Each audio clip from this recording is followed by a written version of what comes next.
Okay, so we've talked about the 5 steps, and now let's just talk about a few more aspects of listening. Why do we listen? What's the function of listening? Well, we obviously listen to comprehend, to try to understand something. We listen to discern, and by this I mean oftentimes we're listening more for the underlying tone than what the person is actually saying. We learn more from tone of voice and the nonverbal aspect of communication than we often do from the verbal. So we listen to hear the tone, to gain more understanding.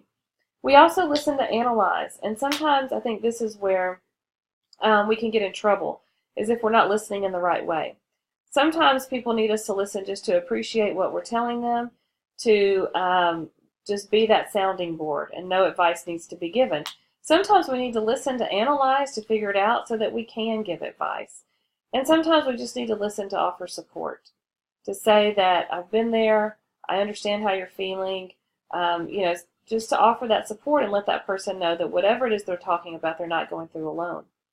Sheldon and Leonard were each functioning in different ways with their listening, and they needed different things. And I think that's important when you are talking with someone, to find out, what do you need from me?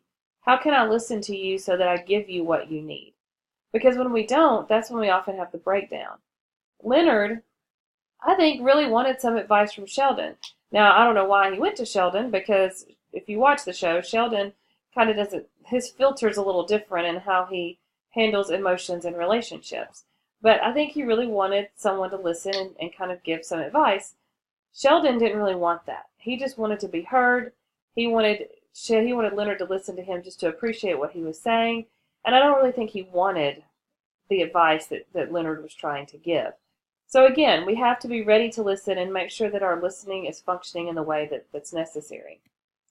We have different listening styles. Sometimes when we're listening, we're more action-oriented. We want to get to the point of the story. Just tell me what I need to know, and then if I have questions, I'll ask, or we'll back up and go over the details, but what's the bottom line? Time-oriented, which is kind of what Leonard was trying to do. Let's put a time frame on it.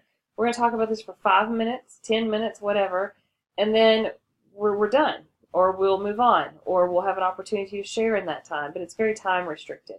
Sometimes people are listening to give support to the person and form a relationship. So it's not even so much what they're talking about, it's just the fact that they're sharing, and you have an opportunity to listen to the person and form that relationship. And then there's listening for content. What is the person saying? Think of lectures, meetings at work, maybe, things like that, where you're really listening for what that person is saying and needs to say. And, when I talk about listening styles, gender always comes up, men and women. And I want to touch on that just briefly to say that there's different styles, of course, masculine and feminine, and we can, whether we're male or female, can exhibit either one of those characteristics. And typically, the masculine style of communication tends to be more of action-oriented, get to the bottom of the story, tell me what I need to know. And the feminine style is more about just the fact that we're talking and I'm listening to you means that we have a relationship, and that's what's important. And those are two distinct styles of listening and communicating in general, and we have to be aware of where that's coming from. And it doesn't mean that it's a male-female thing, it's a masculine and feminine. And either one, people can possess either one of those styles. And sometimes that forms a barrier and a challenge. And it leads to a lot of incompetent listening. Selective listening, we're only listening for what we want to hear, good or bad. We're just listening for what we want to hear. Pseudo-listening, we're pretending to listen. We're not really there. Aggressive listening, we're listening for the things that we can attack. What can we jump on? How can we attack you? I'm listening for things that I need to attack and make sure I make my point. And narcissistic listening is making it all about yourself. So you take examples from your own life and try to insert them into what the person is telling you, good or bad.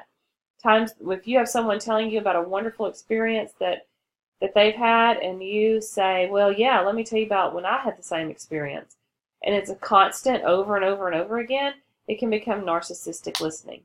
It's one thing to relate to someone based on your past experience, but narcissistic listening means that you make it all about yourself.